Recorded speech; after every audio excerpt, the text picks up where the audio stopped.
Defying UN sanctions, North Korea fired a missile that flew over Japan's northern Hokkaido, far out into the Pacific Ocean early on Friday. Well, Japan's Chief Cabinet Secretary Yoshihide Suga says the missile launch is a serious provocation that has increased tensions over the region.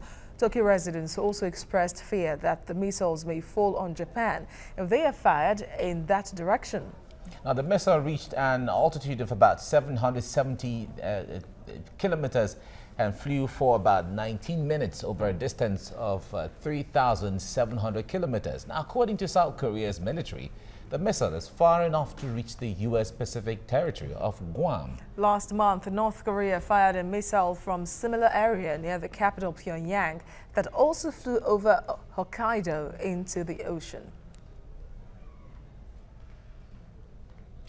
All right, we have now joining us on Skype from Belgium, a global affairs commentator, Collins Mweke. Collins, good morning. It's good to have you join us right now. I know you've been following this development in the Korean Peninsula. There seem to be more provocations from North Korea. Every week you hear of something going on, but apart from the rhetoric of condemning what North Korea is doing, no country seems to be really taking action as to how they can prevent North Korea from doing this. Yes, indeed, and that's pretty worrying, especially if you look at the direction of China, who actually has quite, a lot of bargaining chip, and it's actually hesitating to use it in such a way that it will have meaningful impact on North Korea in terms of increasing the pressure and getting them to de-escalate. So I think what we're seeing is a situation where countries, for example, like I mentioned, China, are taking a more transactional position rather than teaming up with the rest of the Committee of Nations to get North Korea to act very swiftly. So yes, it is pretty worrying. And indeed, it seems that the United States has its hands tied. Indeed, it has a lot of nuclear weapons in its stock, but then it cannot use it because it has to consider the plight of its allies, talking about Japan and South Korea. Now, what options are there open for United States? Because it seems it's the loudest voice now against North Korea. Indeed, I agree very completely with your analysis of U.S. being supposedly the louder voice, but its hands are tied in the sense that the whole world is watching the United States. I think it's easy for people, especially the president, to make threats of responding in a way that the world has never seen before.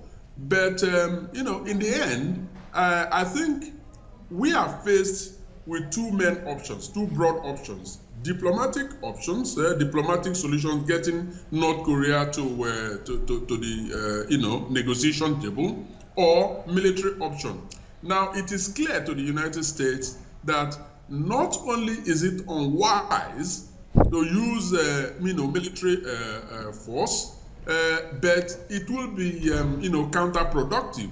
So the only option left at this moment is the diplomatic solution. Now, through sanctions, which the United Nations has unanimously voted for, on Friday, and this week, in the course of this week, we are going to see, more actions in terms of unanimous diplomatic, vote at the United Nations.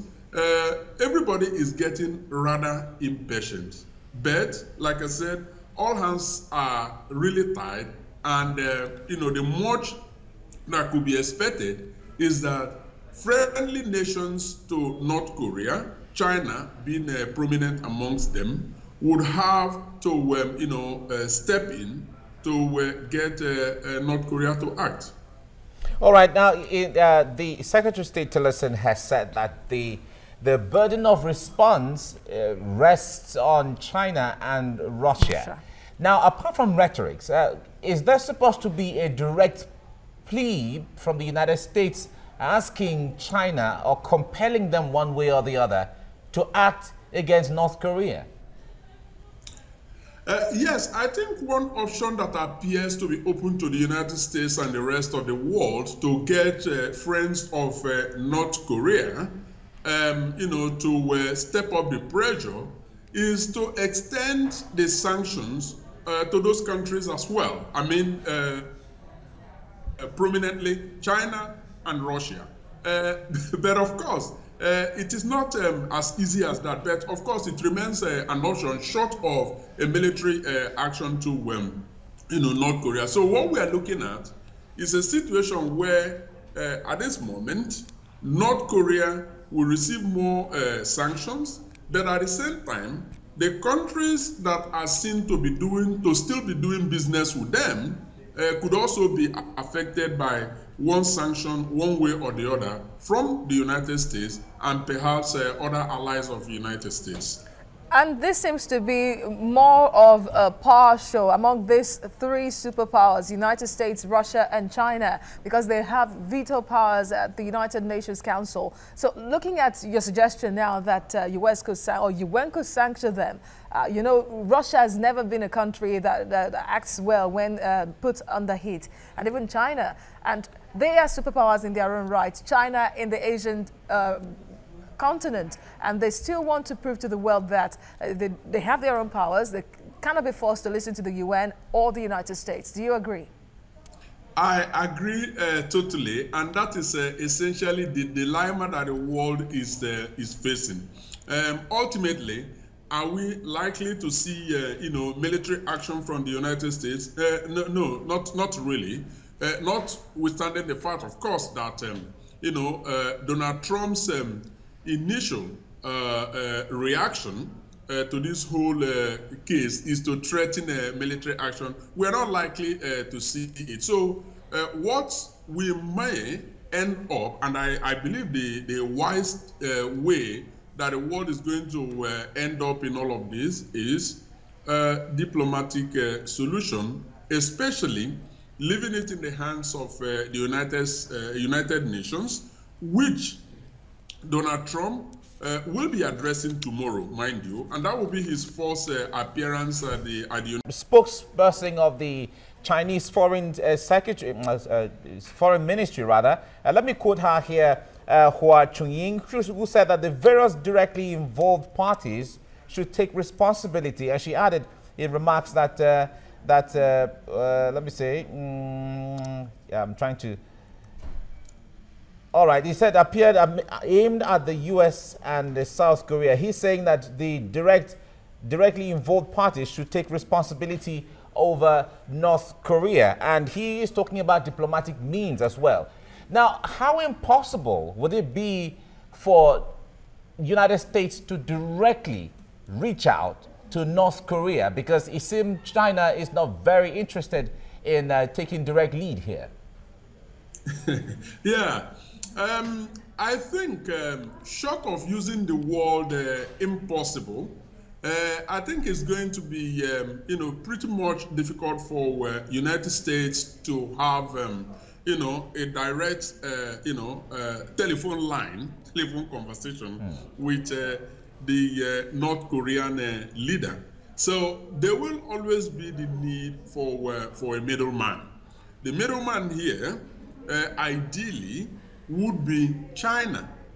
But as you can see, China has taken a transactional position, which means that they are condemning both sides, which, frankly speaking, is pretty irresponsible on their own part. But you see, they are looking at what will be in the best interest of China in terms of economic benefit of the relationship, the bilateral relationship between China and North Korea. So yes, we are in a very difficult time as far as the Korean Peninsula is concerned. Yeah, and during the last UN meetings, when Nikki Haley was saying that, of course, decisive action must be taken against North Korea, China and Russia said that they were against it, that further sanctions should have been explored. And then Russia said something quite interesting, saying that if North Korea is to be told to stop harnessing its nuclear weapons, that South Korea should also be told to stop every form of military activity there in readiness to counter any action from North Korea.